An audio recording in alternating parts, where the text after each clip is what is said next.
நம்ம வந்து Tamil Nadu development administration பார்க்க போறோம். ஓகே, அதாவது யூனிட் 9 டாபிக். ஓகேங்களா?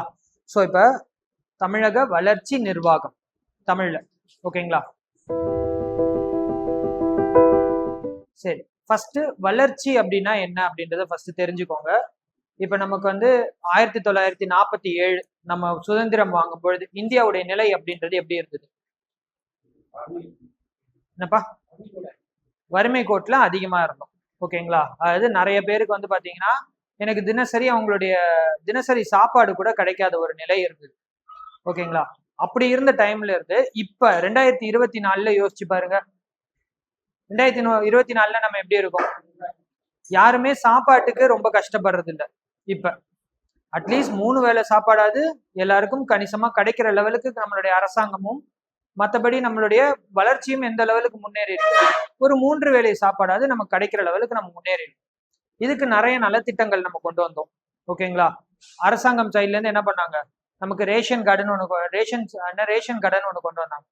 ஓகே, இந்த ரேஷன் கடை மூலியமா என்ன பண்ணாங்க, எனக்கு மலிவான விலையில எனக்கு உணவுகளை வழங்க ஆரம்பிச்சாங்க, உணவு தானியங்களை வழங்க ஆரம்பிச்சாங்க.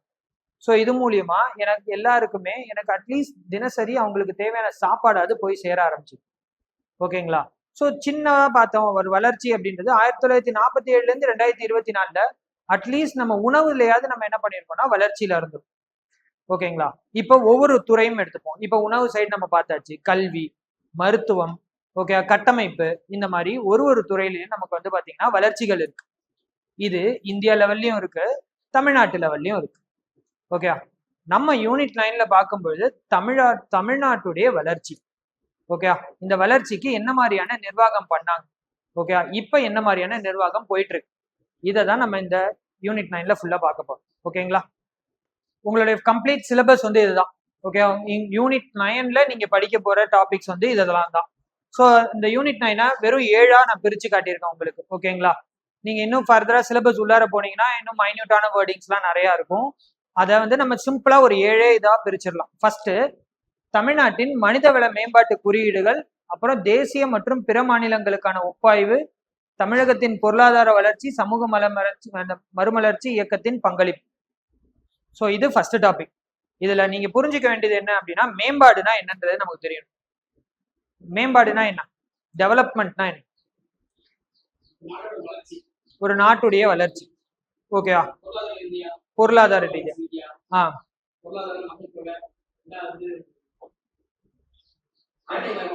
வேலை வாய்ப்பு, ஓகே, வாழ்க்கை தரம் உயர், எஸ், இதெல்லாம் தான் நம்ம மேம்பாடுன்னு சொல்றோம். அதாவது பொருளாதார ரீதியா வளர்ச்சி, ஓகே, கல்வி வாரிய வளர்ச்சி, நலவாழ்வு வாரியான வளர்ச்சி, ஓகே, கட்டமைப்புல வளர்ச்சி. ஸோ இது எல்லாமே நம்ம என்னன்னு சொல்றோம்னா வளர்ச்சிகள்னு சொல்றோம் இல்லையா? இதை நம்ம என்ன பண்றோம், மேம்படுத்திக்கிட்டே வரும், டெவலப் பண்ணிக்கிட்டே வரும். ஓகே, ஸோ இப்ப நம்ம கல்வியில என்ன மாதிரியான டெவலப்மெண்ட், 1800ஆம் ஆண்டுக்கும் 2000ஆவது ஆண்டுக்கும் என்ன மாதிரியான டெவலப்மெண்ட் இருக்கு கல்வியில? ஓகே, சரி. இன்னும் ரொம்ப உள்ளார போய் பார்த்தோம் அப்படின்னா, முன்னாடி எல்லாம் பெண்களை திண்ணை கல்வி இருந்தது. அதுக்கு முன்னாடி பெண்களை படிக்கவே விட மாட்டாங்க. ஓகேயா? இப்ப என்ன பண்ணும், ஆண்களுக்கு சமமாக பெண்களும் படித்துக்கிட்டு இருக்காங்க. ஓகேயா? யா, கவர்மெண்ட் திண்ணை கல்வியில இருந்து, ஓகே, முன்னாடி நம்ம என்ன பண்ணோம், திண்ணை கல்விகள் மட்டும்தான் இருந்தது. சும்மா ஒரே ஒரு கோருக்கட்டாய் மட்டும்தான் இருக்கும். அதுல ஒரு 5-6 பேர் படிச்சுக்கிட்டு இருப்பாங்க. இப்ப அப்படியா? இப்ப ஒரு ஸ்கூல்ல எடுத்துக்கோங்க, ஒரு ஸ்கூல்ல குறைஞ்சபட்சம் 1000 பேர் படிக்கிறாங்களா? குறைந்தபட்சம் 1000 பேர் படிக்கிறாங்க. அப்ப இது எனக்கு கல்வி வாரியான வளர்ச்சி. படிப்பறிவே இல்லாம இருந்த என்னுடைய நாடு, படிப்பறிவே கம்மியா இருந்த என்னுடைய மாநிலம் இப்ப எந்த லெவல்ல இருக்கு, படிப்பறிவுல முன்னோக்கி நம்ம செயல்பட்டு இருக்கோம். ஓகேங்களா? கட்டமைப்புக்குள்ளார வருவோமே, நம்மளுடைய ரோடு, இந்த பில்டிங், இதெல்லாம் தான் நம்ம கட்டமைப்புன்னு வச்சுவோம், இன்ஃப்ராஸ்ட்ரக்சர்னு சொல்லுவாங்க இது. ஓகேவா? ஸோ இந்த கட்டமைப்பு அப்படின்றது நம்ம ரோடு பில்டிங்கை மட்டும் நம்ம எடுத்துக்காம இன்னும் நம்ம இந்த ஹெல்த், அதாவது மருத்துவ நலன், கல்வி, கல்வியும் சேர்ந்து நம்ம கட்டமைப்புக்குள்ளாரதான் வரும். சேவைகள், சர்வீஸ் செக்டார்னு சொல்லுவாங்க. இப்பெல்லாம் ஃபுட்டு நம்ம என்ன வீட்டுல இருந்தே ஆர்டர் போட்டா வீட்டுக்கே வந்துருதா? ஓகேவா? வீட்லயே நம்ம என்ன பண்றோம், நமக்கு தேவையான மளிகை பொருட்கள்லாம் என்ன பண்றோம், வீட்லயே ஆர்டர் பண்ணி நம்ம கொண்டு வந்துடுறோம். அப்ப இணையவழி வணிகம் அப்படின்றது இப்ப நம்ம அதிகமா உருவாக்கிட்டு இருக்கு. அப்ப இணையத்தை வச்சு நம்ம என்ன பண்ணிட்டு இருக்கோம், நமக்கு தேவையான பொருட்களை நம்ம உட்கார்ந்த இடத்துல இருந்தே நம்ம வர வச்சுட்டு இருக்கோம். இந்த லெவலுக்கு நம்ம என்ன பண்ணிட்டு இருக்கோம், நம்ம வளர்ச்சி அடைஞ்சுக்கிட்டே இருக்கும். இதுவும் நம்ம என்ன சொல்றோம்னா மேம்பாடு அப்படின்னு. இது எல்லாமே டெவலப்மெண்ட் அப்படின்னு நம்ம சொல்றோம். ஓகேங்களா? சோ இத பத்தி இது எப்படி எனக்கு இது நடந்தது, இதுக்காக நமக்கு என்னென்ன நம்ம தமிழ்நாடு இயக்கங்கள் என்னென்ன இருந்துச்சு, இதை பத்தி படிக்கிறது தான் ஃபர்ஸ்ட் பார்ட். ஓகேங்களா? செகண்ட், அரசியல் கட்சிகளும் பலதரப்பு மக்களுக்கான நலத்திட்டங்களும், அப்புறம் தமிழகத்தின் பொருளாதார போக்கு, நலத்திட்டங்களின் தாக்கமும் பங்களிப்பும். எஸ், இதுல நலத்திட்டங்களின் தாக்கமும் பங்களிப்பும்னு இருக்கு பாத்தீங்களா, இது ரொம்ப ரொம்ப இம்பார்ட்டன்ட். ஏன் அப்படின்னா, இப்ப பெண்களுக்கு மகளிருக்கான 1000 ரூபாய் உதவித்தொகை கொடுக்குறாங்க பாத்தீங்களா, வெறும் 1000 ரூபாய், மாசம் 1000 ரூபாய் கொடுக்குறாங்க. இந்த 1000 ரூபாய் எப்படி ஒரு குடும்பத்துல வந்து ஒரு பெரிய தாக்கத்தை ஏற்படுத்தும்? சிலிண்டர் வாங்கலாம், சரி, ஒரு மூட்டை அரிசி வாங்கலாம், வேற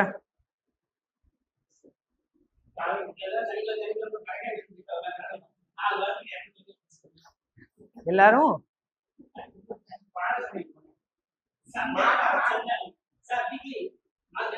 வீக்லி, ஓகே, சரி, ஓகே. இந்த 1000 ரூபாய் இல்லாத போது மார்க்கெட் போயிருப்பாங்களே, சரி. இந்த 1000 ரூபாய் எனக்கு ஒருத்தருடைய குடும்பத்துல என்ன மாதிரியான மாற்றங்களை கொண்டு வரும்னா, அவங்களுடைய சேமிப்புகளை ஓரளவுக்கு அதிகப்படுத்துமா? இது வரைக்கும் சேமிப்பே பண்ணாதவங்க மாதம் 1000 ரூபாயாவது இப்ப சேமிப்பு பண்ண ஆரம்பிக்கிறாங்களா? ஒரு 12 மாசம் ஆயிடுச்சுன்னா 12,000 ரூபாய் ஆயிடுச்சு. ஓகே, ஒரு 1.5 பவுனோட காசு. ஓகே, ஒரு தினக்கூலி வேலை பாக்குறவங்க, ஒரு சேமிப்பே இல்லாதவங்க இப்ப ஒரு வருஷத்துல அட்லீஸ்ட் 1.5 பவுனாவது வாங்குற லெவலுக்கு என்ன ஆகுது, அவங்களுடைய பொருளாதாரம் முன்னேற்றம் இருக்கு. இந்த 12,000 ரூபாய் அட்லீஸ்ட் அவங்களுக்கு அவங்களுடைய குழந்தைகள் ஒரு பக்கத்துல இருக்கக்கூடிய பிரைமரி ஸ்கூல்ல போய் படிக்கிற லெவலுக்காவது என்ன பண்ணலாம், ஒரு சின்ன ஒரு என்ன ஹெல்ப்ஃபுல்லா இருக்கு. அப்ப எனக்கு இந்த மாதிரியான நலத்திட்டங்கள் நம்மளுடைய மக்களுடைய வாழ்வுகள்ல என்ன மாதிரியான முன்னேற்றத்தை கொண்டு வருது, அது நம்மளுடைய நாட்டுக்கோ இல்ல நம்மளுடைய மாநிலத்துக்கோ என்ன மாதிரியான மேம்பாடுகளை கொண்டு வருது அப்படின்றத பத்தி படிக்கிறதா இந்த செகண்ட் பார்ட் ஃபுல்லா. ஓகேங்களா?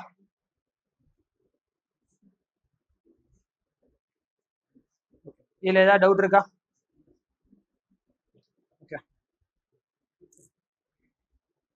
தேர்ட் பார்ட், சமூக நீதியும் சமூக நல்லிணக்கமும் சமூக பொருளாதார மேம்பாட்டின் மூலதாரங்களும். ஓகே, சமூக நீதி அப்படின்னா என்ன?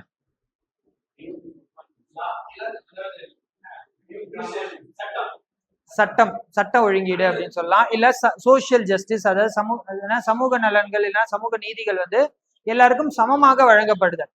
ஒரு எக்ஸாம்பிள் நீங்க பாருங்களேன், இப்ப வந்து இப்போ ஒரு ஸ்கூல் இருக்கு, ஒரு பிரைமரி ஸ்கூல் இல்லைன்னா ஒரு ஹையர் செகண்டரி ஸ்கூல் இருக்குன்னு வச்சுக்கோங்க. லெட்ஸ் சே ஈவன் தோ அது கம்யூனிட்டி ஸ்கூலா இருந்தாலுமே அங்க இருக்கக்கூடிய பிற சமூகத்தினரும் அங்க சேர்த்துக்கவே மாட்டேன் அப்படின்னு சொல்ல முடியாது. ஒரு எக்ஸாம்பிள், ஒரு கம்யூனிட்டி ஸ்கூல் எடுத்துப்போமே, ஒரு ஹிந்து கம்யூனிட்டி ஸ்கூல் இல்ல ஒரு கிறிஸ்டியன் கம்யூனிட்டி ஸ்கூல் இல்ல ஒரு முஸ்லிம் கம்யூனிட்டி ஸ்கூல் இருக்குன்னே வச்சுப்போம். எனக்கு அது ஒரு லொக்காலிட்டியில இருக்கு. லெட்ஸ் சே சென்னையில ஒரு தாம்பரத்துல ஒரு அந்த மாதிரி ஒரு ஸ்கூல் இருக்குன்னு வச்சுக்கோங்களேன். இந்த தாம்பரத்துல அந்த ஸ்கூல் பக்கத்துல எனக்கு பிற சமூகத்தினர் இருப்பாங்கல்ல, கண்டிப்பா இருப்பாங்க. இன்கேஸ் அந்த கம்யூனிட்டி ஸ்கூல்ல ஃபீஸ் கம்மியா இருக்குன்றதுக்காக அந்த பிற சமூகத்தினர் அங்க சேர விருப்பப்பட்டா அவங்கள சேரவே கூடாதுன்னு என்ன பண்ண முடியாது, நம்மளால அலட்சியப்படுத்தி அவங்கள நிராகரிக்க முடியாது. அதுக்கு நம்மளுடைய சட்டத்திட்டங்கள் வழிவகுக்காது. அப்ப எல்லாருக்குமே சமமான நீதி கொடுக்கறது. ஓகே, இதுல நம்ம இன்னும் வைடர் ஸ்கோப்ல பாக்குறோம் அப்படின்னா ஜெண்டர் ஈக்குவாலிட்டின்னு சொல்லுவாங்க. இரு பாலினத்தவரும் சமமாக பார்க்கப்படுது. ஓகே, ஜென்ஸ் அதாவது male and female both are equal in their own respect. Okay, so இதை தான் நம்மளுடைய சமூக நீதி அப்படின்றது பண்ண காலங்காலமா நம்ம என்ன பண்ணிட்டு இருக்கோம், நம்மளுடைய அரசியலமைப்பு சட்டம் உருவாக்குனதுல இருந்து நம்ம பேசிட்டு இருக்கோம். ஓகேங்களா? சோசியல் ஜஸ்டிஸ்ன்றது இருக்கணும், ஜெண்டர் ஈக்குவாலிட்டி இருக்கணும் அப்படின்றதெல்லாம் சொல்லிட்டு இருக்கோம். இதை பத்தி படிக்கிறது தான் இந்த 3வது பார்ட் ஃபுல்லா. ஓகே, அடுத்த 4வது தமிழகத்தின் கல்வி மற்றும் நலவாழ்வு. ஃபர்ஸ்ட் எஜுகேஷன், அடுத்தது ஹெல்த். ஏன்னா நம்ம இந்தியாலே வந்து தமிழ்நாட்டுல தான் அதிகமான டாக்டர்ஸ் வந்து உருவாகுறாங்க அப்படின்னு சொன்னீங்கன்னா இப்போதைக்கு யாரும் ஆச்சரியப்பட மாட்டாங்க. ஏன்னா அந்த லெவலுக்கு என்ன ஆகுது, தமிழ்நாடு பேஸ்டு ஸ்டூடெண்ட்ஸ் வந்து அதிகமா எனக்கு மெடிக்கல் ஃபீல்ட்ல எனக்கு அதிகமா உருவாகிட்டு இருக்காங்க. நீங்க இப்ப போய் சும்மா நார்மலா நீங்க தமிழ்நாட்டுல இப்ப எந்த ஸ்கூல்ல இருக்கிற ஸ்டூடெண்ட்ஸையும் கேளுங்க, என்ன படிக்கிறாங்க, எதுக்கு படிக்க போறாங்கன்னு கேட்டீங்கன்னா நீட் ப்ரிப்பேர் பண்ண போறோம். ஓகே, அதுல பாதி பேர் நீட்டும் கிளியர் பண்ணிடுவாங்க, பாதி பேர் மெடிசனும் உள்ளார என்ட்ரியும் ஆயிடுவாங்க. ஓகே, ஸோ இந்த லெவலுக்கு நம்மளுடைய தமிழக மாநிலத்துல மருத்துவ கல்வி மருத்துவத்துறை அப்படின்றது வேகமாக வளர்ந்துட்டு இருக்கு. உலகத்திலே அதிகமான மெடிக்கல் டூரிசம் தமிழ்நாட்டுக்கு தான் வருது அப்படின்னு சொன்னீங்கன்னா சொன்னாலுமே யாருமே ஆச்சரியப்பட மாட்டாங்க. ஏன்னா தமிழ்நாட்டுல தான் என்ன பண்றாங்க, தமிழ்நாட்டுல என்ன பண்றாங்க, ஹார்ட் டிரான்ஸ்பிளான்டேஷன், ஆர்கன் டிரான்ஸ்பிளான்டேஷன், அறுவை சிகிச்சை, உறுப்பு மாற்று அறுவை சிகிச்சை அப்படின்றது அதிகமாக செயல்பட்டு இருக்கு.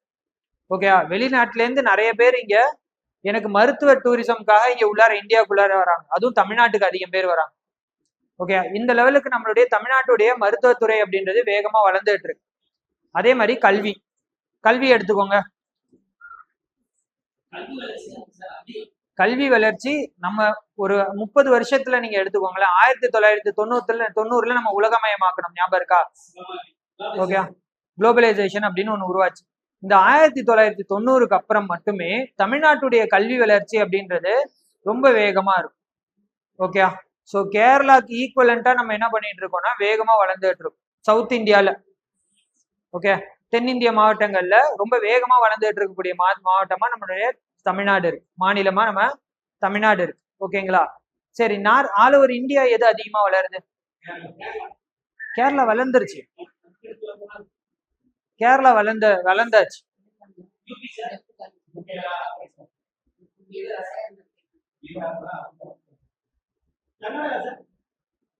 கர்நாடகா, சவுத் இந்தியா எதுவுமே கிடையாது, தென்னிந்தியா எதுவும் கிடையாது. கோவா, கோவா முன்னாடில இருந்தே அப்படிதான், ஏன்னா பிரெஞ்சு சிட்டிசன்ஷிப் இல்லையா. நார்த் ஈஸ்ட்ல எனக்கு சிக்கிம், அஸ்ஸாம் சொல்லுவாங்க.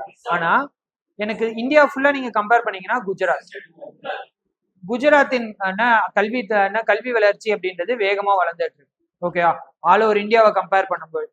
அதே மாதிரி கல்வி சார்ந்த எனக்கு எனக்கு டெக்னாலஜிக்கல் இன்னோவேஷனும் வந்து பாத்தீங்கன்னா எனக்கு குஜராத் மாநிலங்கள்ல அதிகமாவே இருக்கு. கேரளா ஸ்மார்ட் போர்ட் யோசிச்சு பாருங்க, ஒரு 10 வருஷத்துக்கு முன்னாடி நம்மளா ஸ்மார்ட் போர்ட்ல நம்ம படிப்போம் நம்ம யோசிச்சு பார்த்தோமா? கிடையாது. ஓகே, கோவிடுக்கு முன்னாடி வரையும் யோசிச்சு பாருங்க, ஏதாவது ஒரு ஸ்கூல்ல ஸ்மார்ட் போர்டு இருந்துச்சா? கிடையாது. இப்ப ஏதோ ஆன்லைன்ல ஏதோ கிளாஸ் ரெக்கார்ட் பண்ணிட்டு இருக்கோம். ஓகே, இது எல்லாத்தையுமே என்ன பண்ண போறோம், யூடியூப்ல இப்ப அப்லோட் பண்ண போறோம். இப்ப நீங்க இங்க கவனிச்சதே என்ன பண்ணுவீங்கன்னா, வீட்டுக்கு போய் எனக்கு டவுட்டா இருந்ததுன்னா என்ன பண்ணுவீங்க, யூடியூப் ஓபன் பண்ணி இதே கிளாஸை நீங்க திருப்பியும் பிளே பண்ணுவீங்க. ஓகே, அப்ப இந்த எனக்கு டெக்னாலஜிக்கல் அட்வான்ஸ்மெண்ட் அப்படின்றது வெறும் ஒரு 5 வருஷத்துக்கு முன்னாடி கூட யாருமே யோசிக்கல. ஓகே, ஆனா இந்த கடைசி 5 வருஷம் யோசிச்சு பாருங்களேன், நம்ம இப்ப எல்லாமே பணத்தை வந்து போன் மூலியமா தான் பே பண்றோம், கூகுள் பே பண்றோம், போன் பே பண்றோம், ஃபுட்டை நம்ம போன் மூலியமா தான் வர வைக்கிறோம், படிப்பை கூட நம்ம என்ன பண்றோம் போன் மூலியமாவே நம்ம கத்துக்க ஆரம்பிச்சிட்டோம். ஸோ இந்த லெவலுக்கு நமக்கு டெக்னாலஜிக்கல் அட்வான்ஸ்மெண்ட் உருவாயிட்டு இருக்கு. ஸோ அப்ப எனக்கு எவ்வளவுக்கு எவ்வளவு டெக்னாலஜிக்கல் அட்வான்ஸ்மெண்ட் உருவாகுதோ அதுக்கு ஈக்குவலண்டா எனக்கு என்ன ஆகும், எனக்கு கல்விகளும் எனக்கு நலவாழ்வும் அதிகரிச்சுக்கிட்டே இருக்கு. இதுல தமிழ்நாட்டின் பங்கு, தமிழ்நாடு எந்த லெவல்ல அதிகமாகுது அப்படின்றத பத்தி தான் நம்ம இதுல பார்க்க போறோம். ஓகேங்களா? அடுத்தது தமிழகத்தின் புவியியல் கூறுகளும் அவற்றின் பொருளாதார தாக்கம். சரி, தமிழ்நாட்டின் புவியியல் கூறுகள் அப்படின்னு நீங்க எடுக்கிறீங்கன்னு வச்சுக்கோங்க. சரி, இப்ப நம்ம சேலம் எடுத்துப்போம். சேலத்தோட மாம்பழம். ஓகே, சேலத்து மாம்பழம் எல்லாருமே சாப்பிட்டுருப்பீங்க, அட்லீஸ்ட் லைஃப் டைம்ல ஒரு வாட்டியாவது சாப்பிட்டுருப்பீங்க. ஓகே, ஏன் சேலத்து மாம்பழம் அவ்வளவு ஃபேமஸ்?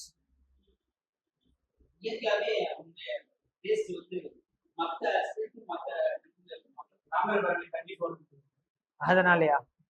கிடையாது.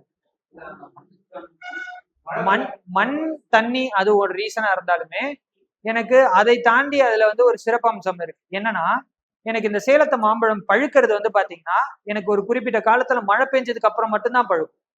இத மேங்கோ ஷவர் அப்படின்னு நம்ம ஸ்கூல்ல படிச்சிருப்போம்.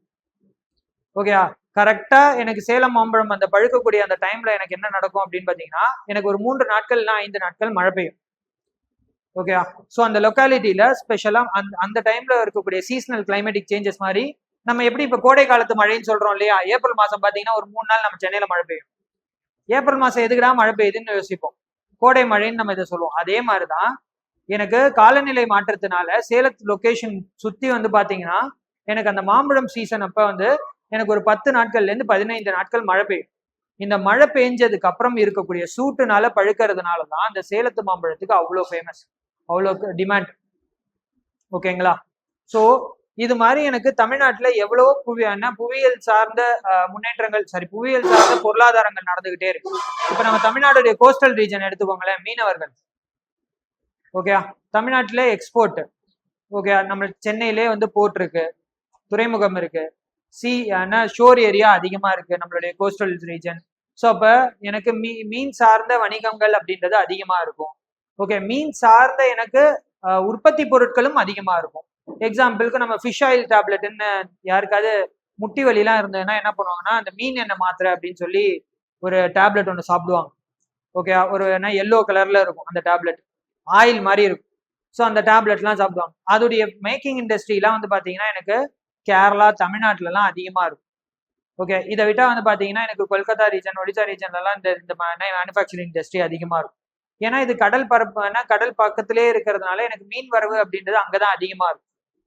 ஓகே, ஸோ அப்ப எனக்கு புவியியல் சார்ந்த முன்னேற்றங்கள் எனக்கு என்னென்னலாம் தமிழ்நாட்டுல இருக்கு. ஓகே, இது நம்மளோட தமிழ்நாட்டுடைய பொருளாதாரத்தை எப்படியெல்லாம் மேம்படுத்துது அப்படின்றத பத்தி தான் நம்ம இதுல எல்லாம் பார்க்க போறோம். ஓகே, நெக்ஸ்ட், பல்வேறு துறைகளில் தமிழ்நாட்டின் சாதனை. நான் இப்ப என்ன சொன்னேன், 1930 நம்ம தமிழ்நாடு இருந்த கல்வி நிலையும் இப்ப இருக்கக்கூடிய கல்வி நிலையும் அபரிவிதமா மாறி இருக்குன்னு சொன்னோம் இல்லையா, இதுவே ஒரு சாதனை தான். ஓகே, இந்த மாதிரி எனக்கு நிறைய துறைகள்ல வந்து பாத்தீங்கன்னா தமிழ்நாடு இப்ப முன்னோடியா இருக்கு. அதுல ஃபர்ஸ்ட் திங் வேற என்ன சொல்லலாம் தமிழ்நாட்டுல? போலியோ ஒழிப்பு. போலியோ வந்து இந்தியாவுள்ளே இப்ப அதிகமா கிடையாது. இடஒதுக்கீடு வந்து கிடையாது. அதெல்லாம் வந்து நம்மளுடைய நலத்திட்டங்கள், நம்மளுடைய வெல்ஃபேர் மெஷர்ஸ்ல வந்துடும்.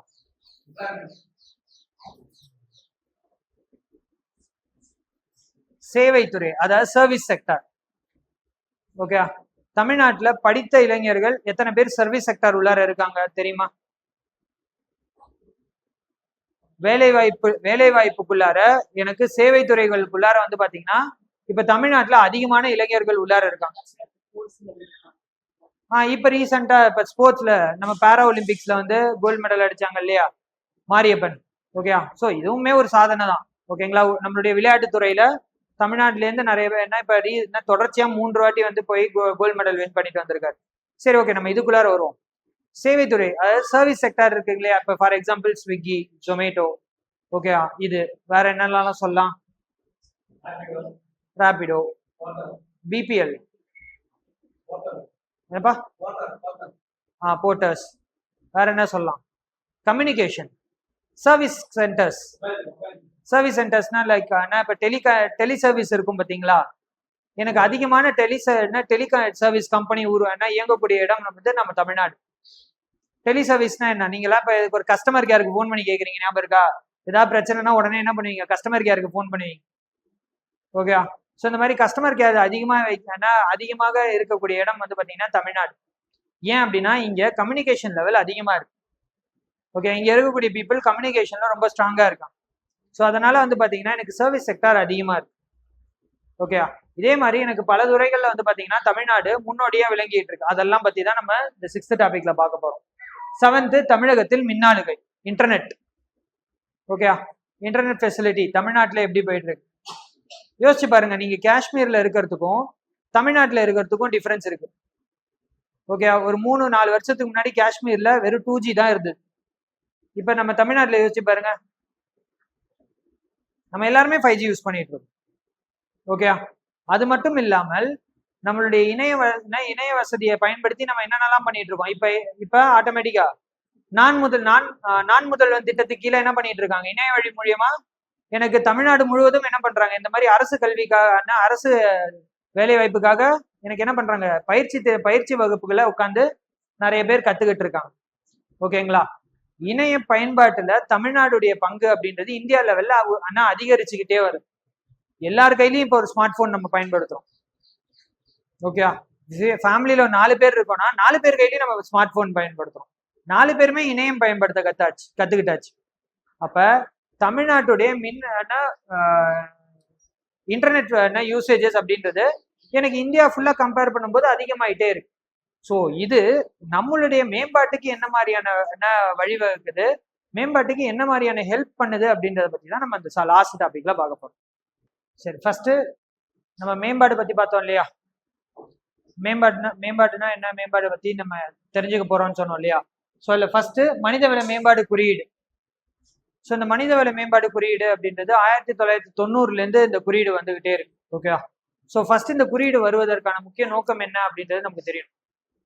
ஸோ 1940 காலங்கள்ல 1914-15 காலங்கள்ல உலகப்போர் வருது. இந்த உலகப்போர் வந்ததுக்கு அப்புறம் இந்த உலகப்போரோட தாக்கமா நம்ம என்ன பாக்குறோம் அப்படின்னா, எனக்கு உலக நாடுகள்ல பசி பட்டினி அப்படின்றது அதிகமா இருந்தது. அதே சேம் டைம்ல எனக்கு என்னாச்சு, எனக்கு நோய் வாய்ப்பு அப்படின்றது அதிகமா இருந்தது. வளர்ச்சிகள் எனக்கு உலக நாடுகள் எல்லாருக்குமே கம்மியா இருந்தது. அப்ப எனக்கு ஒரு அளவீடு வேணும் இல்லையா. மனித வளர்ச்சி அப்படின்றது, மனித மேம்பாடு அப்படின்றது இருக்கா இல்லையான்றது உலக நாடுகளுக்கு தெரியணும் அப்படின்றதுக்காக என்ன பண்றாங்கன்னா, அவங்க ஒரு மனித மேம்பாட்டு குறியீடு அப்படின்றத உருவாக்க ட்ரை பண்றாங்க. ஆக்சுவலா எனக்கு ஐக்கிய நாடுகள் மேம்பாட்டு திட்டம் அப்படின்னு ஒண்ணு 1965ல உருவாக்கப்பட்டுருச்சு. ஆனா எனக்கு இந்த மாதிரியான குறியீடு 1990ல தான் எனக்கு அமைக்கப்படுது. இதன் முன்னோடி யாரு அப்படின்னு பாத்தீங்கன்னா, அமர்த்தியா சென் அப்படின்றவர் தான் என்ன பண்ணியிருப்பாரு, எனக்கு மனிதவள மேம்பாட்டு குறியீடு அப்படின்றத உருவாக்கணும் அப்படின்னு சொல்லி ஐக்கிய நாடுகள்கிட்ட போயிட்டு முன்வைப்பார். ஸோ அந்த பரிந்துரை ஏற்கப்பட்டு என்ன பண்ணியிருப்பாங்கன்னா, நம்மளுடைய மனிதவள மேம்பாடு குறியீடு அப்படின்றது உருவாக்கப்பட்டிருக்கும். 1990ல முதல் குறியீடு அப்படின்றது எனக்கு ஃபர்ஸ்ட் டைம் எனக்கு என்ன பண்றாங்க, பப்ளிஷ் பண்றாங்க. இதுல என்னென்னலாம் இருந்துச்சு அப்படின்னு பாத்தீங்கன்னா, எனக்கு எல்லா நாட்டுடைய மனித வளங்கள் மனிதவள மேம்பாடு அப்படின்றது எப்படி இருக்கு அப்படின்றத எண்கள்ல குறிக்க ஆரம்பிச்சாங்க. லைக் ரேங்க் கார்டு மாதிரி. ஓகேவா. ஒரு கண்ட்ரியுமே என்ன பண்றாங்கன்னா, எனக்கு ரேங்க் மாதிரி எனக்கு நம்பர்ல எனக்கு வரிசைப்படுத்த ஆரம்பிச்சாங்க. ஓகே. 1990ல இருந்து 2009 வரைக்கும் பாத்தீங்கன்னா, எனக்கு மனிதவள மேம்பாடு குறியீடுன்ற ஒரே ஒரு குறியீடு மட்டும்தான் இருந்தது. அதாவது ஹியூமன் டெவலப்மெண்ட் இண்டெக்ஸ்ன்னு சொல்லுவாங்க. ஸோ இந்த ரிப்போர்ட் மட்டும்தான் வந்துட்டு இருந்தது. ஓகே. மனிதர்களுடைய வளர்ச்சி, மனிதர்களுடைய மேம்பாடு அப்படின்றத இந்த ஒரே ஒரு குறியீடின் அடிப்படையின் கீழ் தான் நம்மளால தெரிஞ்சுக்க முடியற மாதிரி இருந்தது. ஆனா எனக்கு 2008 காலங்களுக்கு அப்புறம், ஓகே, 2008ல அமெரிக்கால இருந்து நிறைய இந்தியர் வாழ் அமெரிக்கர்கள் திருப்பி அனுப்பப்பட்டார்கள். ஞாபகம் இருக்கா? நிறைய பேர் ஐடி கம்பெனியில அங்க இருந்து இங்க வர ஆரம்பிச்சாங்க. அந்த 2008 காலகட்டங்கள்ல தான் என்னாச்சு அப்படின்னு பாத்தீங்கன்னா, நிறைய பேர் கம்ப்யூட்டர் சயின்ஸே எடுக்க மாட்டாங்க. 2008 காலகட்டங்களுக்கு அப்புறம் இன்ஜினியரிங்ல பாத்தீங்கன்னா கம்ப்யூட்டர் சயின்ஸே எடுக்க மாட்டாங்க.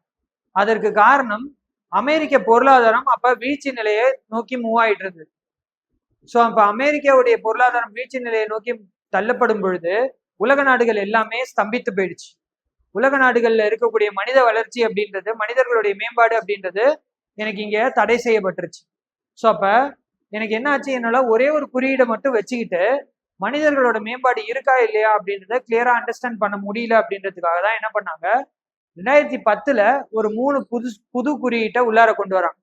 அதுல ஃபர்ஸ்ட் தான் பலகோண வறுமை குறியீடு அப்படின்னு, மல்டி டைமென்ஷனல் பாவர்ட்டி இண்டெக்ஸ்.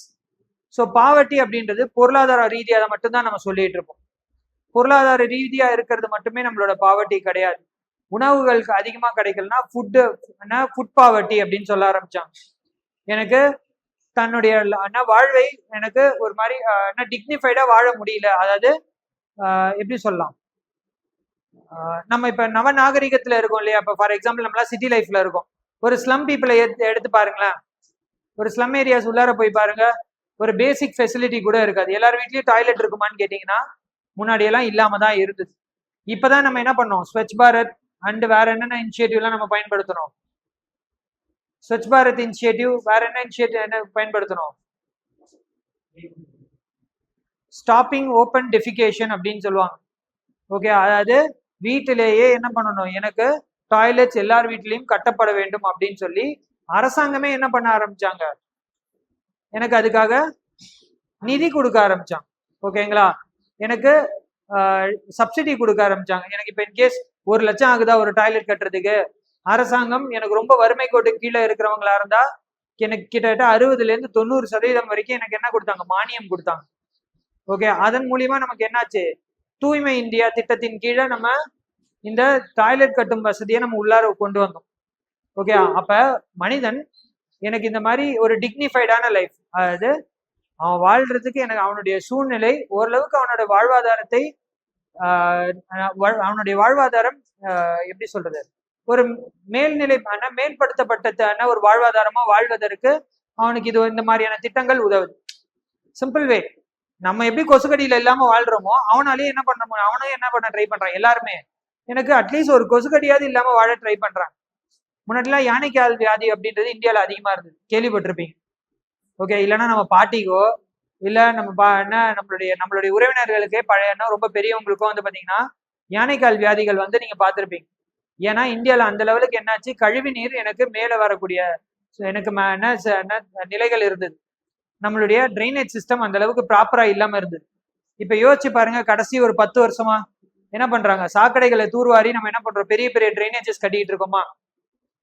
அப்ப இது மூலியமா எனக்கு என்ன ஆகுது, என்னால ஒருத்தனால வந்து ஒரு கல்வீடுல இல்லாத ஒரு சுச்சுவேஷன்ல கூட அவனால இந்த சமூகத்துல ஓரளவுக்கு மற்ற மனிதர்களுக்கு என்ன ஒரு இது கிடைக்குதோ அதே அளவுக்கான உரிமைகளும் அதே அளவா அவனாலையுமே டிக்னிஃபைடா வாழ முடியற லெவலுக்கு நம்ம இப்ப ஓரளவுக்கு மனித மேம்பாடு நம்ம இந்தியாலையும் தமிழ்நாட்டிலையும் பண்ணிட்டு இருக்கோம்.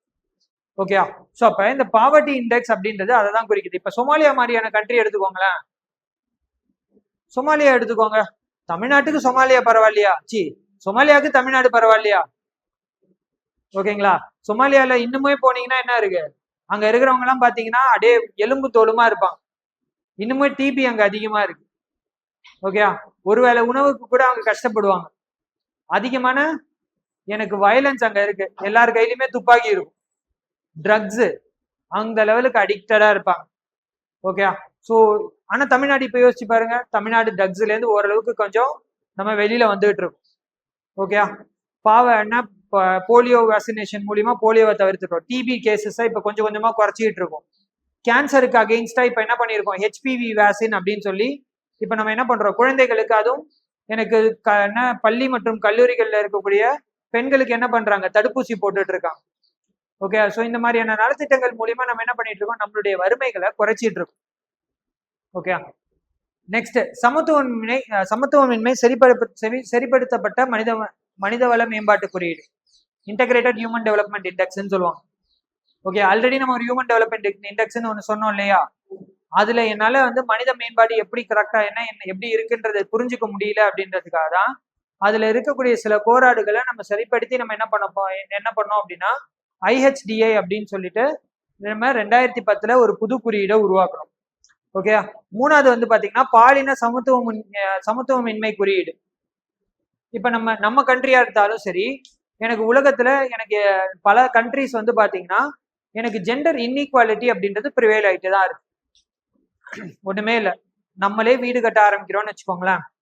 ஓகேங்களா, வீடு கட்டும் போது இந்த சித்தாள் வேலைக்கு வந்து ஆண்களும் வருவாங்க, பெண்களும் வருவாங்க.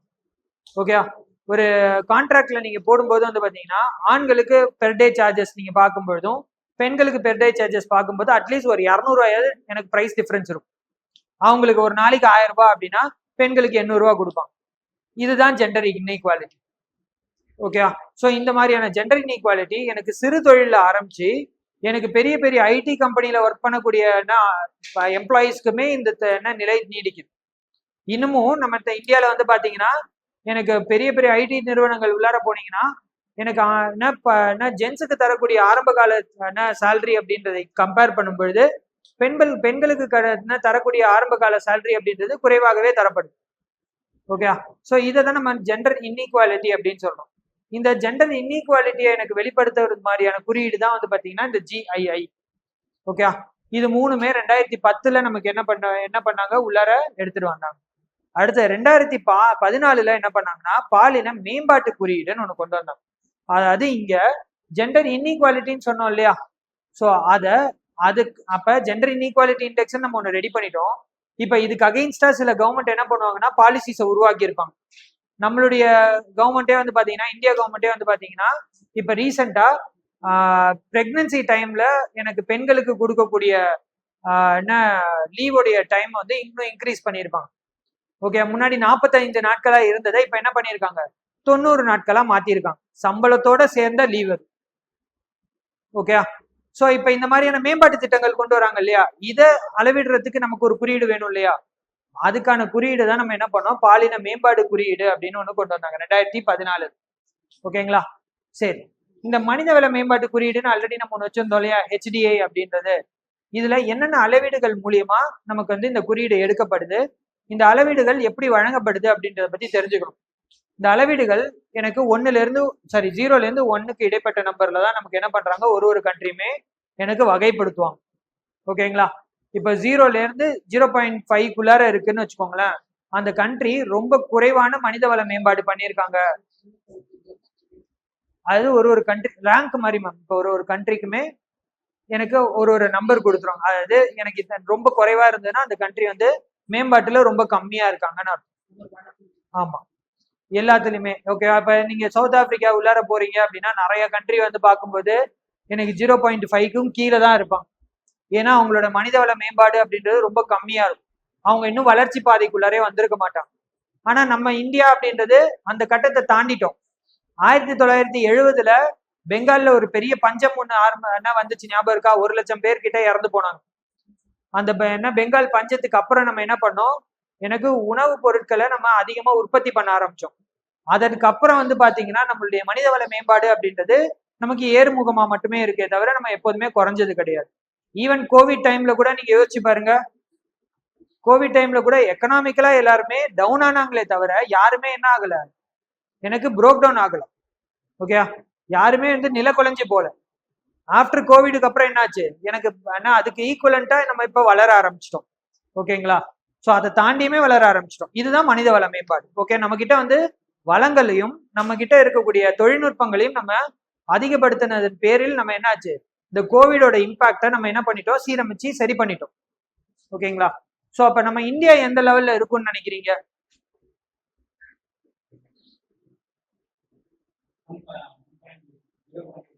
0.8 கிட்ட, அதாவது மிக அதிகமான மேம்பாட்டு குறியீட்டுல இருக்கும்ன்றீங்களா? இல்ல, நம்மளோட இந்தியா வந்து பாத்தீங்கன்னா இன்னும் சுமாரான மனிதவள மேம்பாட்டுல தான் இருக்கு. ஓகே, இந்தியால இன்னும் அந்த என்ன சூசைட்ஸ் இன்னும் நடந்துகிட்டே தானே இருக்கு. ஒரு கல்வி லெவல்ல எடுத்துக்கிட்டீங்கனாலுமே சரி, ஸ்டூடெண்ட் சூசைட்ல ஆரம்பிச்சு எனக்கு வந்து என்ன எம்ப்ளாய்மெண்ட் லெவல்ல இருக்கக்கூடிய சூசைட்ஸ் வரைக்கும் இன்னும் இந்தியால நடந்துகிட்டே இருக்கு. இப்ப ரீசெண்டா ஒரு ரிப்போர்ட், ஒரு வாரத்துக்கு முன்னாடி ஒரு ரிப்போர்ட் வந்துச்சு. இந்தியால பிறக்கக்கூடிய குழந்தைகளின் எண்ணிக்கை, ஒரு நாளுடைய பிறக்கக்கூடிய குழந்தைகளின் எண்ணிக்கையை கம்பேர் பண்ணும்போது ஒரு நாள்ல எனக்கு இளைஞர்கள் சூசைட் பண்றதோட எண்ணிக்கை அதிகமா இருக்கு அப்படின்ற ரிப்போர்ட் வெளில வரும். அப்படின்னா என்ன அர்த்தம், எனக்கு வேலை வாய்ப்புகள், வேலை செய்யக்கூடிய வயதுக்குள்ளார இருக்கிறவங்க இப்ப அதிகமான பேர் சூசைட் பண்ண ஆரம்பிக்கிறாங்கன்னு அர்த்தம். இதன் தாக்கம் என்ன ஆகும், எனக்கு அதிகமான மெம்பர்ஸ் எனக்கு வேலை வாய்ப்புக்குள்ளார வரமாட்டாங்க. வேலை வாய்ப்புக்குள்ளார அதிக பேர் வரலன்னா எனக்கு என்ன நடக்கும், எனக்கு பொருளாதார ரீதியா பாதிப்புகள் ஏற்படும். ஓகேங்களா. ஸோ அப்ப நம்ம இன்னுமே வந்து மேம்பாடு நிறைய பண்ண வேண்டியது இருக்கு. ஸோ இப்போ அடுத்தது வந்து பார்த்தீங்கன்னா 0.8லேருந்து 0.85யும் 0.85 to 1 இது ரெண்டுமே அதிகம், மிக அதிகம். அமெரிக்கா, சைனா இந்த மாதிரியான கண்ட்ரிஸ்லாம் வந்து பார்த்தீங்கன்னா எனக்கு 0.85 கிட்ட இருக்கும். ஓகே, சரி. நம்மளுடைய இந்த மனிதவள மேம்பாட்டு குறியீடுடைய அளவீடுகள் எப்படி இருக்கு அப்படின்றத பாருங்க. என்னென்னலாம் நம்ம இந்த அளவீட்டுக்குள்ளார வச்சிருக்கோம் அப்படின்னா, ஃபர்ஸ்ட் கல்வி. ஓகே, இந்த கல்வியை 2ஆ வச்சிருப்பாங்க. பள்ளி பருவத்துல எவ்வளோ எனக்கு என்ரோல்மெண்ட் நடக்குது, அதாவது ஒரு குழந்தை பிறக்குதா, அந்த குழந்தை பிறந்து 15 வயசுக்குள்ளார அந்த குழந்தைக்கு தேவையான பேசிக் எஜுகேஷன் கிடைக்குதா. ஓகே, இப்ப பிறக்கக்கூடிய எல்லா குழந்தைகளும் எனக்கு அடிப்படை கல்விக்குள்ளார என்டர் ஆகுறாங்களா இல்லையா அப்படின்றத கணக்குல எடுக்கிறது தான் இந்த பள்ளி சதவீதம் அப்படின்றது. பள்ளி முடிச்சதுக்கு அப்புறம் ஹையர் எஜுகேஷன் ஒண்ணு இருக்கா. ஓகே, ஒரு டிகிரியை தாண்டி அடுத்த படிப்போ இருக்கா, பட்ட படிப்போ இருக்கு இல்லையா. சோ அதை எத்தனை பேர் பண்றாங்க, அதையும் பள்ளி பருவத்தை பள்ளியில எத்தனை பேர் என்ரோல் ஆறாங்க, இது எல்லாத்தையுமே சேர்த்ததுதான் இந்த ஒருங்கிணைந்த சதவீதம் அப்படின்றது. இதை ரெண்டுத்தையும் கட்டமைச்சதுதான் இந்த கல்வி அப்படின்ற ஒரே ஒரு அளவீடு. ஓகேங்களா. அடுத்தது உடல் நலம். நம்ம பிறக்கும் போதே நம்ம இப்ப ஒரு கண்ட்ரிக்குமே நமக்கு ஒரு குழந்தை பிறக்குது அப்படின்னா அந்த குழந்தையுடைய ஆயுள் எதிர்பார்ப்பு அப்படின்றது பிக்சடா இருக்கும். ஒரு எக்ஸாம்பிளுக்கு இந்தியாவை எடுத்துக்கிட்டீங்கன்னு வச்சுக்கோங்க. இப்ப சைனாலாம் போறீங்களேன், சைனா ஜப்பான்லாம் பாத்தீங்கன்னா 100-115 வயசுலாம் சில பேரை நீங்க பார்த்திருப்பீங்க, நியூஸ்ல கூட வந்திருப்பாங்க. ஓகேவா. அப்ப சைனா, ஜப்பான் மாதிரியான கண்ட்ரிலாம் எனக்கு ஆவரேஜான ஆயுள் காலமே வந்து பார்க்கும்போது 80-90க்கு மேல இருக்கு. ஆனா இந்திய மாதிரியான கண்ட்ரியில பாருங்க 60 அப்படின்ற ஆயுட்காலம் தான் எனக்கு ஆவரேஜா சொல்லப்படுது. ஓகே, இதுக்கான காரணங்கள் என்னவா இருக்கும்?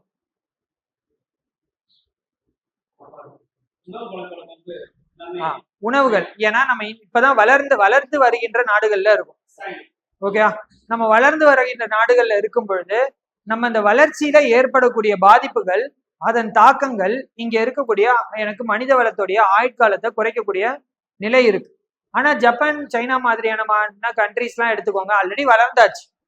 அவங்க என்ன பண்ணிக்கிறாங்க, அவங்களுடைய நலவாழ்வு திட்டங்களை இன்னும் எனக்கு மேம்படுத்திக்கிட்டே இருக்காங்க.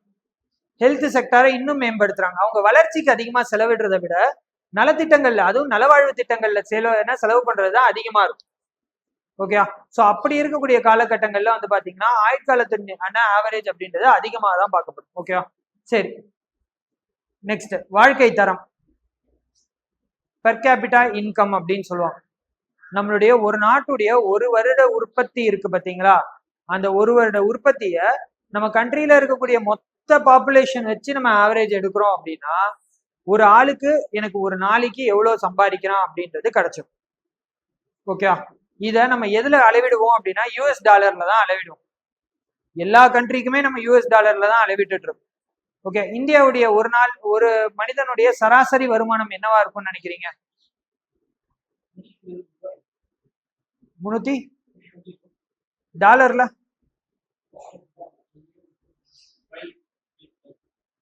5.5 இருக்குமா? இந்தியா ஃபுல்லா எல்லாருக்குமே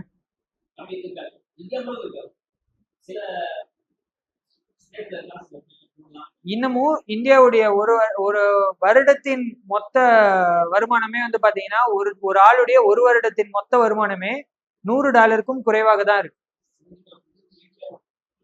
இந்தியால 80,000க்கும் கீழே, சரி 8,000க்கும் கீழே. ஒரு டாலர்னா 80 ரூபாய்.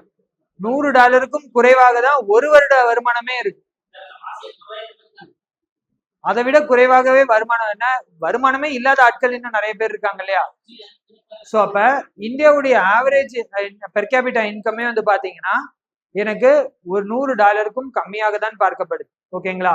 சோ இதே நம்ம செக்ரிகேட் பண்ணி பிடிப்போமே, poverty line above, poverty line below அப்படின்னு பாக்குறீங்க அப்படின்னா எனக்கு பாவர்ட்டி லைன் அபோவ், இந்த middle, upper middle and rich people அப்படின்னு எடுக்கும் பொழுது எனக்கு இந்தியாவில் வந்து பாத்தீங்கன்னா மொத்தம் 20 to 15% மக்கள் எனக்கு இந்த அப்பர் மிடில் அண்ட் ரிச் பீப்புளா இருக்காங்க.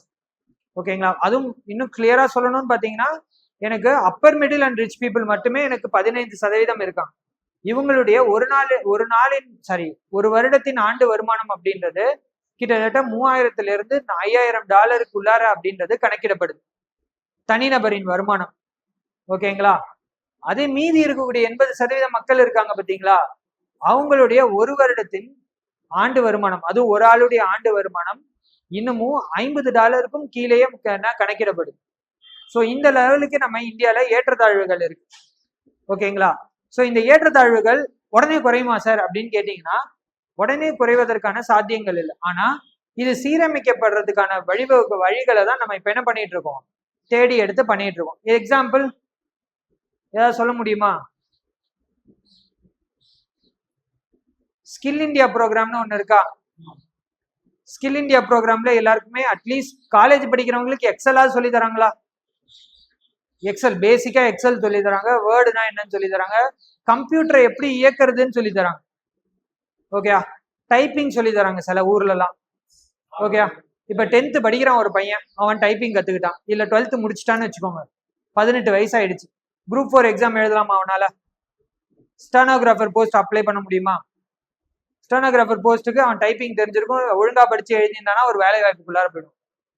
ஓகே, சோ அப்ப எனக்கு மனிதர்களின் எனக்கு ஸ்கில்ஸை வந்து என்ன பண்ண ஆரம்பிக்கிறோம், கொஞ்சம் கொஞ்சமா டெவலப் பண்ண ஆரம்பிக்கிறோம்.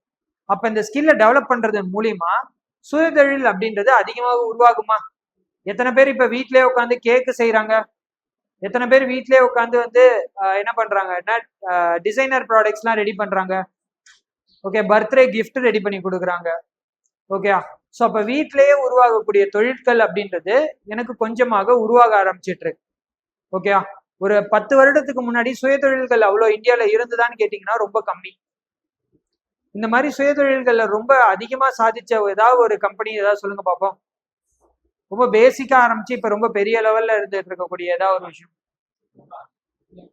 புரியல.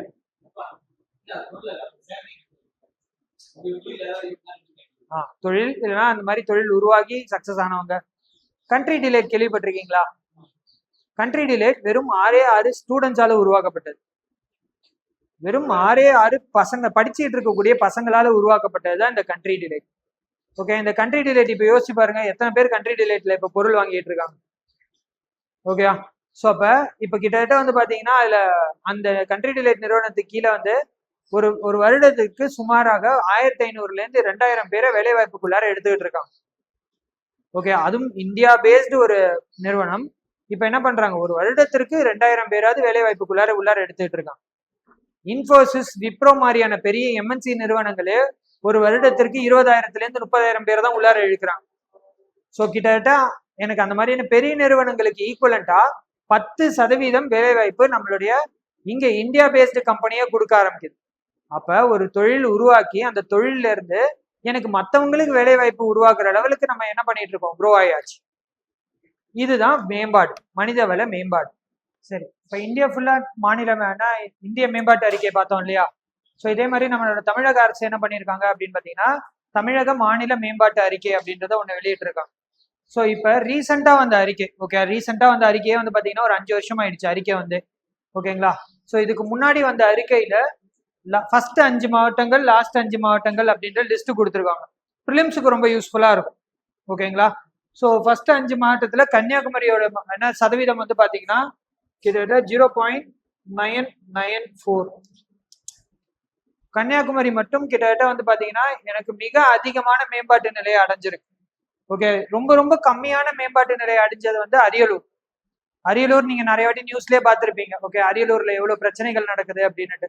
ஓகே, அரியலூர் மாவட்டம் மட்டும் மேம்பாட்டு திட்டத்துல ரொம்ப ரொம்ப பின்தங்கியே இன்னும் காணப்படுது. ஓகே, சரி, ரொம்ப ரொம்ப முக்கியம் நீடித்த நிலைத்த மேம்பாட்டு இலக்கு அப்படின்றது. ஸோ இப்ப போஸ்ட் கோவிட் கரெக்டா எப்ப சொல்லணும்னா 2015ஆம் ஆண்டு பாரிஸ் கிளைமேட் கான்ஃபரன்ஸ்னு ஒன்று ஆரம்பிக்கிறாங்க. ஓகே, அதாவது வெப்பநிலை அப்படின்றது நார்மலை விட அதிகமாக அதிகமா வந்துகிட்டே இருக்கு, அதிகமாகிட்டே இருக்கு. ஸோ அப்ப நம்மளுடைய வெப்பநிலையை கட்டுப்பாட்டுக்கு கீழே வைக்கணும் அப்படின்றதுதான் இந்த பாரிஸ் கிளைமேட்டோடைய முக்கிய முடிவே. ஓகேங்களா? ஸோ என்ன முடிவு எடுத்தாங்க அப்படின்னு பாத்தீங்கன்னா 100 வருடத்துடைய எனக்கு வெப்ப அதிகரிப்பு அப்படின்றது எனக்கு 2 டிகிரிக்குள்ளார கம்மி பண்ணணும் அப்படின்றதுதான். ஓகேங்களா? உங்களுக்கு புரியுற மாதிரி சொல்லணும்னு வச்சுக்கோங்களேன், ஒரு 30ல இருந்து 40 வருஷம், அதாவது நம்ம அம்மா அப்பா இருந்த டைம்ல கரெக்டா வந்து பாத்தீங்கன்னா செப்டம்பர் பாதியில இருந்து தமிழ்நாட்டுல மழை பெய்யும். கரெக்டா? செப்டம்பர் பாதியில இருந்து மழை பெஞ்சு டிசம்பர் மாசம் குளிர்காலம் வந்துடும். செப்டம்பர் பாதியில ஆரம்பிச்சு டிசம்பர் கிட்ட எல்லாம் நமக்கு என்ன ஆயிடும், மார்கழி மாதம், அதாவது குளிர்காலம் வந்துடும்.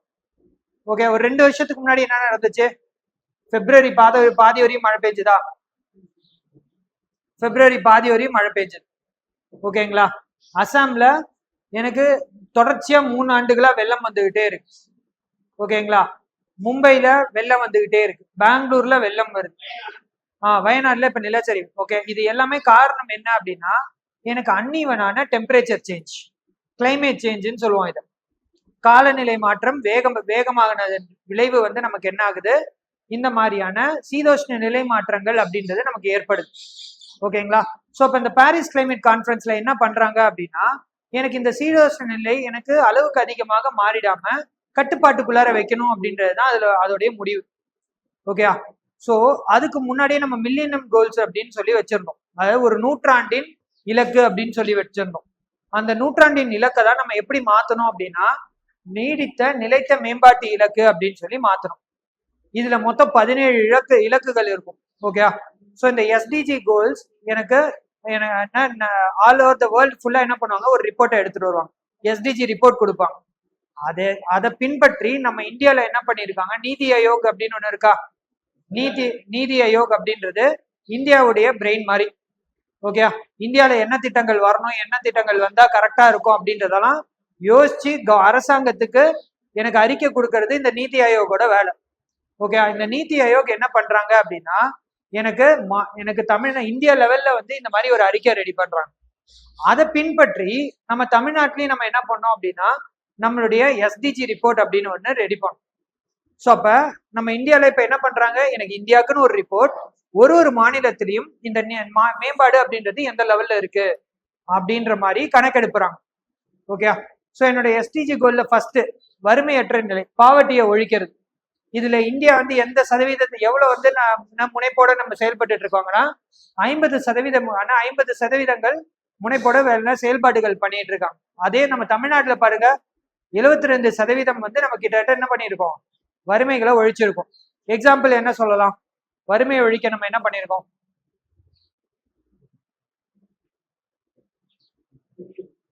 வறுமையை ஒழிக்கிறதுக்கு என்னென்னலாம் பண்ணியிருக்கோம், எப்படி வேலை வாய்ப்பை உதவி அதிகப்படுத்துறோம்.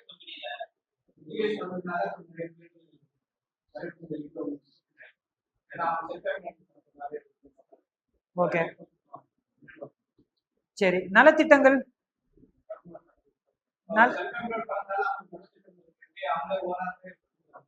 ஓகே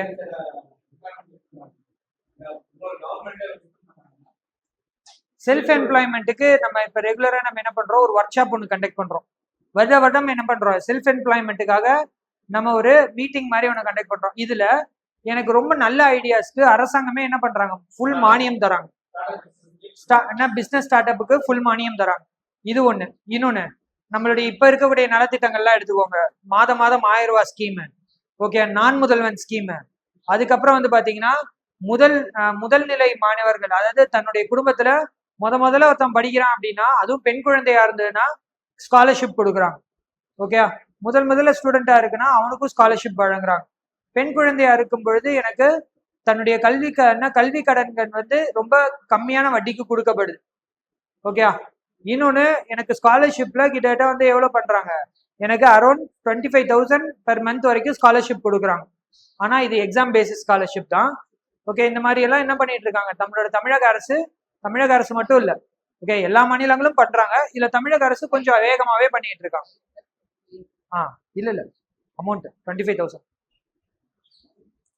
சரி, நெக்ஸ்ட் பட்டினி இல்லா நிலை. ஆல் ஓவர் இந்தியா நம்ம என்ன பண்ணிருக்கோம், டிபிடிஎஸ் அப்படின்னு சொல்லுவோம், டார்கெட்டட் பிடிஎஸ் சிஸ்டம் அப்படின்னு. ஓகே, இந்த டார்கெட்டட் பிடிஎஸ் சிஸ்டம்னா வறுமை கோட்டை, அதாவது நம்மளுடைய வருமான பொருளாதார நிலையை வச்சு எனக்கு என்ன பண்றாங்க, ரேஷன் கார்டுல எனக்கு கலர் வாரியா வந்து கார்டு கொடுக்குறாங்களா, மஞ்சள் colour card, rose colour card, white colour கார்டுன்னு ஒண்ணு கொடுக்குறாங்களா. சில கார்டுக்கு சக்கரை தருவாங்க, சில கார்டுக்கு சக்கரை தர மாட்டாங்க. ஓகே. ஏன் இந்த ஏற்றத்தாழ்வுகள் அப்படின்னா, நம்மளுடைய என்ன இந்தியாலையும் சரி நம்மளுடைய மாநிலங்கள்லயும் சரி இன்னும் அந்த வறுமை கோட்டு கீழே இருக்கிறவங்களும் சரி, வறுமை கோட்டு கீழே middle age, upper middle class, rich people அப்படின்ற ஏற்றத்தாழ்வுகள் இருக்கதா செய்யுது. பொருளாதார நிலையை முன் வச்சு என்ன பண்றாங்க அப்படின்னா, யாருக்கு முதன்மையா வந்து இந்த பொருட்கள் போய் சேரணும், யாருக்கு வந்து போய் சேரலனாலும் அவங்க வந்து சர்வைவ் ஆயிடுவாங்க அப்படின்ற கட்டத்துல அவங்களுக்கு கடைசியான சலுகைகள் வழங்கப்படுது. ஓகேங்களா. சோ இதுல இந்தியாவுடைய பங்கு வந்து பாத்தீங்கன்னா கிட்டத்தட்ட 35% என்ன பண்ணிட்டு இருக்காங்க, எனக்கு இது சார்ந்த மாதிரியான திட்டங்கள் கொண்டு வந்துட்டு இருக்காங்க. ஓகே, வளர்ச்சி 30%, 35% வளர்ச்சி மேம்பாட்டு ஏற்பட்டிருக்கு.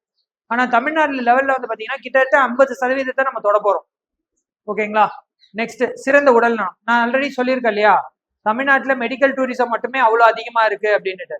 ஸோ அப்போ அந்த லெவலில் நம்ம என்ன பண்ணியிருக்கோம், தமிழ்நாட்டில் ஹெல்த் செக்டாரை இம்ப்ரூவ் பண்ணியிருக்கோம். ஓகேங்களா. அடுத்த தரமான கல்வியிலையும் தமிழ்நாடு எனக்கு உயர்ந்துதான் இருக்கு. ஓகேங்களா. இந்தியாவை கம்பேர் பண்ணும்போது தமிழ்நாட்டில் அதிகமா இருக்கு. ஏன் இந்தியா ரொம்ப கம்மியா இருக்குன்னா, இன்னமும் அந்த பீகார், ஒடிசா, ஜார்க்கண்ட் மாதிரியான மாநிலங்கள்ல 30%, 40% கல்வி நிலை அப்படின்றது இருந்துகிட்டே தான் இருக்கு. ஏன்னா அங்க நிறைய பேர் இன்னும் மலைவாழ் மக்களாவே இருந்துகிட்டே இருக்காங்க. அவங்களுக்கு தேவையான அந்த அடிப்படை கல்வி அப்படின்றது இன்னும் நிராகரிக்கப்படுது. அதன் காரணமா தான் என்ன, நம்மளுடைய இந்தியாவுடைய ஆவரேஜ் எஜுகேஷன் லெவல் கம்மியாவே இருக்கு. பாலின சமத்துவம் நம்ம தமிழ்நாட்டுல எப்போதுமே குறைவுதான். ஓகே. ஸோ இன்னமும் அதை மேம்படுத்துறதுக்காக நம்ம சிறந்த திட்டங்கள் அப்படின்னு நம்ம எதுவுமே கொண்டு வரல. ஜெண்டர் ஈக்குவாலிட்டி அப்படின்றது நம்ம இந்தியாலையும் சரி தமிழ்நாட்டிலையும் சரி பெரிய லெவல்ல எந்த ஒரு திட்டங்களும் பெரிய திட்டங்களா உருவாக்கப்படலை. தூய்மையான குடிநீர். எஸ், இது இப்ப ரீசெண்டா நிறைய இடத்துல நீங்க பார்த்திருப்பீங்க. ஜல் சக்தி அபியான், கங்கா ரெஜுனேஷன் ப்ராஜெக்ட். ஸோ இது மாதிரி என்ன பண்ணியிருக்காங்க, எனக்கு குடிநீரை சுத்திகரிப்பு பண்ணக்கூடிய ப்ராஜெக்ட் நம்ம இந்தியால அதிகமாவே வந்துருச்சு. ஓகேங்களா. ஸோ இந்தியால கிட்டத்தட்ட 88% தமிழ்நாடு 90% வரைக்கும் மேம்பாடுகள் பண்ணப்பட்டுருச்சு. நெக்ஸ்ட், தூய்மையான மற்றும் மனிதவள ஆற்றல், மலிவான ஆற்றல். ஓகே, இப்ப நம்ம எல்லாருமே மொபைல் போன் யூஸ் பண்றோம். இந்த மொபைல் போன் ஏன்னா ஒரு மொபைல் போனுமே 1 லட்சமா இருந்ததுன்னா எல்லாரையும் வாங்க முடியுமா? ஸ்மார்ட் போன் நம்ம இப்ப என்ன பண்றோம், ஒரு 10,000 ரூபாய் இல்ல 8,000 ரூபாய்க்கு கூட ஸ்மார்ட் போன் பயன்படுத்தும். அப்ப இந்த ஆற்றல் நமக்கு மலிவான விலையில கிடைக்கும். ஓகே, தூய்மையான ஆற்றல்னா என்ன அர்த்தம்? முன்னாடி எல்லாம் 8,000 ரூபாய் 3,000 ரூபாய்க்கு சைனா செட் தான் கிடைச்சிட்டு இருந்தது. ஓகே, இப்ப என்ன பண்றோம், ஒரு ப்ராப்பரான ஒரு பிராண்டட் கம்பெனி ப்ராடக்ட் ஒரு 8,000 10,000க்கு நம்ம கிடைக்குதா? ஸோ இதை தான் தூய்மையான மற்றும் மலிவான ஆற்றல் அப்படின்னு சொல்றோம். இது தமிழ்நாட்டுல அதிகமாவே கிடைக்குது. ஓகேங்களா. நெக்ஸ்ட், நல்ல வேலை மற்றும் பொருளாதாரம். எஸ், வேலை வாய்ப்பு இந்தியாலையும் சரி தமிழ்நாட்டிலையும் சரி கொஞ்சம் கொஞ்சமா என்ன பண்ணிட்டு இருக்கோம், நம்ம அதிகரிச்சுக்கிட்டே இருக்கும். ஓகே, அதன் நிலை தான் வந்து அங்க கொடுத்திருக்க 64%, 74%. தொழில் புத்தாக்கம், உள்கட்டமைப்பு. எஸ், தமிழ்நாட்டுல ஒரே ஒரு பிரச்சனை என்னன்னா, உள்கட்டமைப்பு அப்படின்றது கடைசி ஒரு 10 வருஷமா இல்ல 15 வருஷமா என்ன ஆயிடுச்சு, குறைவாயிடுச்சு. ஓகே, ஸோ அதனால தமிழ்நாடு அப்படின்றது உள்கட்டமைப்புல கொஞ்சம் குறைவாகவே பார்க்கப்படுது. நம்மளுடைய இன்ஃப்ராஸ்ட்ரக்சரல் டெவலப்மெண்ட், கட்டுமானம் மட்டும் கிடையாது. ஓகே, எல்லாமே. ஏற்றத்தாழ்வு குறைப்பு, அதான் ரிச் அண்ட் புவர் அந்த டைலமா இருக்குல்ல பாத்தீங்களா. ஸோ அதை கணிசமா நம்ம குறைக்க ட்ரை பண்ணிட்டு இருக்கோம். இந்தியாவில தான் அம்பானியும் இருக்காங்க. ஓகே, இந்தியாவில் அதே மும்பையில தான் லார்ஜஸ்ட் ஸ்லம்மும் இருக்கு. ஓகே, ஸோ இந்த ஏற்றத்தாழ்வுக்கு நம்ம முடிஞ்ச அளவுக்கு இப்பதான் கொஞ்சம் கொஞ்சமா கணிசமா குறைக்க ட்ரை பண்ணிட்டு இருக்கோம். ஓகே, நிலைத்த நகரங்கள் மற்றும் சமுதாயங்கள். எஸ், ஒரு டவுன் இல்ல மெட்ரோபாலிட்டன் சிட்டி உருவாகிறது வந்து ஓகே, மெட்ரோபாலிட்டன் சிட்டி ஈஸியா உருவாயிடும். ஆனா அந்த சிட்டியாவே இருக்கணும் இல்லையா. ஓகே, அப்ப நமக்கு அந்த சஸ்டைனபிள் டெவலப்மெண்ட்ன்றது ரொம்ப ரொம்ப அவசியம். இங்க அதிகமான பொல்யூஷன் ஆயிடுச்சுன்னா என்ன பண்ணுவாங்க, மக்கள் இங்க இருந்து வெளியில போயிடுவாங்க, யாருமே இங்க சர்வைவ் ஆகி இருக்க முடியாது. ஸோ அப்ப நம்மளுடைய சமுதாயம், நம்மளுடைய நகரங்கள் அப்படின்றது நிலைத்த நகரங்களா இருக்கணும். ஸோ அப்ப நம்ம என்ன பண்றோம், ஸ்மார்ட் சிட்டி மிஷன் ஒன்று கொண்டு வராங்க இல்லையா. இந்த ஸ்மார்ட் சிட்டி மிஷன்ல நம்ம என்ன பண்றோம், முடிஞ்ச அளவுக்கு சுற்றுச்சூழலை பாதிக்காத மாதிரியான முன்னேற்றங்களை ஏற்படுத்த ட்ரை பண்றோம். ஓகேங்களா. நெக்ஸ்ட், பொறுப்பான நுகர்வு மற்றும் உற்பத்தி. எஸ், இந்த பொறுப்பான நுகர்வு அப்படின்றது மக்கள் கிட்ட ஒரு அவேர்னஸ் ஜென்ரேட் பண்றது. என்கிட்ட அதிகமா காசு இருக்குன்றதுக்காக நான் என்ன பண்ணிடக்கூடாது, தேவைக்கு அதிகமா நான் வாங்கிடக்கூடாது. அப்ப எல்லாருமே காசு அதிகமா இருக்கிறவங்க தேவைக்கு அதிகமா வாங்க ஆரம்பிச்சா ஆட்டோமேட்டிக்கா எனக்கு என்ன ஆயிடும், ஆட்டோமேட்டிக்கா என்ன ஆகும், தேவைக்கு அதிகமான செலவுகள் பண்ணும் பொழுது எனக்கு உற்பத்தி அதிகமாக்க வேண்டிய சூழ்நிலைக்கு நம்ம தள்ளப்படுவோம். ஓகே, அதுக்கு ஈக்குவலண்டா என்கிட்ட வளங்கள் இல்லைன்னு வச்சுக்கோங்க, அப்ப உற்பத்தி பின்தங்கி போயிடும். உற்பத்தி பின்தங்கி போயிடுச்சுன்னா அந்த பொருட்களுடைய விலை நிறுவனம் எனக்கு அதிகமாயிடும். ஒரு எக்ஸாம்பிள், இந்த இப்ப செப்டம்பர் மாசம் வந்துருச்சு. ஓகே, அடுத்த ஒரு மாசத்துல மழை வரப்போகுது. இப்ப பாத்தீங்கன்னா வெங்காயம் தக்காளியோட விலை ஸ்கை ராக்கெட் அளவுக்கு உயர ஆரம்பிச்சிடும். ஓகேவா, அதுவும் தக்காளியோட விலை எல்லாம் நீங்க போய் கேட்டீங்கன்னா கிட்டத்தட்ட 80-100 கிட்ட எல்லாம் ரீச் ஆக போகுது. அப்ப ஏன் இந்த நிலவரம், ஏன்னா இந்த டைம்ல என்கிட்ட டிமாண்ட் அதிகம், மக்களுக்கு தேவையான டிமாண்ட், தக்காளியோட டிமாண்ட் அதிகமா, அதே சேம் டைம்ல உற்பத்தி கம்மி ஆயிடுச்சு. ஓகே, நம்ம கிட்ட தக்காளி வரவும் சரி வெங்காயத்தோட வரவும் சரி கம்மியாகுது. அப்ப மக்களுடைய டிமாண்ட் அதிகமாகி உற்பத்தி கம்மியாகும் பொழுது ஆட்டோமேட்டிக்கா எனக்கு என்ன ஆகும்னா விலைவாசி உயர்வு ஆரம்பிச்சிடும். இதேதான் எனக்கு பொறுப்பான நுகர்வு அப்படின்றாங்க. அப்ப என்கிட்ட மக்கள் கிட்ட கையில கையிருப்பு பணம் அதிகமானாலுமே அந்த நுகர்வு தன்மையை நம்ம கட்டுப்பாட்டுக்குள்ளார வச்சிருந்தோம் அப்படின்னா எனக்கு என்ன இருக்கும், என்னுடைய பொருளாதார நிலை சீரமைப்போட சீராவே இருக்கும். ஓகேங்களா. தட்பவெட்ப நடவடிக்கை, இதுதான் சொல்றேன், climate change based activities. Okay, so இப்போ நம்ம சிட்டி உள்ளார என்ன பண்ணிட்டு இருக்காங்க, ஒரு ரோடு அமைக்கிறாங்கன்னா நடுவில் என்ன பண்றாங்க, எனக்கு பிளான்டேஷன் கொண்டு வந்துகிட்டே இருக்காங்க. எதுக்காக, முடிஞ்ச அளவுக்கு பொல்யூஷனை குறைக்கிறாங்க. ஓகே, ஸோ அப்ப வேற என்னென்னலாம் பண்றாங்க, வெஹிக்கிள்ல வந்து அவேர்னஸ் கொண்டு வராங்க மக்கள் கிட்ட. வெஹிக்கிளுக்கு நிறைய சப்சிடி கொடுக்குறாங்க, பைக்குக்கு சப்சிடி கொடுக்குறாங்க. ஓகே, வெஹிக்கிளை பைக்கா மாத்துறதுக்கு கவர்மெண்ட் மானியம் தருது. ஓகே, இந்த மாதிரியான நடவடிக்கை மூலியமா நம்ம என்ன பண்றோம், கிளைமேட் சேஞ்சை கொஞ்சம் கணிசமான அளவுக்கு அது குறைக்க ட்ரை பண்றோம். ஓகேங்களா. இதெல்லாம் SDG கோல்ஸ், இதுல இன்னும் 4 இருக்கு. ஓகேங்களா, அதை நம்ம நெக்ஸ்ட் கிளாஸ் பார்ப்போமா? ஸோ ஃபர்ஸ்ட் என்ன பண்ணோம், நம்ம வளர்ச்சிக்கு அப்புறம் நம்ம மேம்பாடு பார்த்தோம். அதற்கு முன்னாடி நம்ம என்ன பார்த்தோம், சிலபஸ்ல என்னென்ன நீங்க படிக்க போறீங்கன்றதெல்லாம் பார்த்துட்டோம். ஓகேங்களா? அதுல ஃபர்ஸ்ட் பார்த்தது இந்திய மேம்பாடு எந்த லெவல்ல இருக்கு, இந்திய மேம்பாடை நம்ம எப்படி அளவிடுறோம். ஓகேங்களா? இதுக்கு உலக லெவல்ல என்ன மாதிரியான அறிக்கைகள் வழங்கப்படுது, அதை இந்தியா லெவல்ல நம்மளுடைய அதன் இந்தியா லெவல்ல இந்தியாவுடைய பங்கீடு எப்படி இருக்கு, இந்தியா எந்த தரத்துல இருக்கு அப்படின்றதெல்லாம் பார்த்தோம். இதுக்கப்புறம் மாநில லெவல்ல மேம்பாட்டு திறன் அப்படின்றது எந்த லெவல்ல இருக்குன்றத பார்த்தோம்.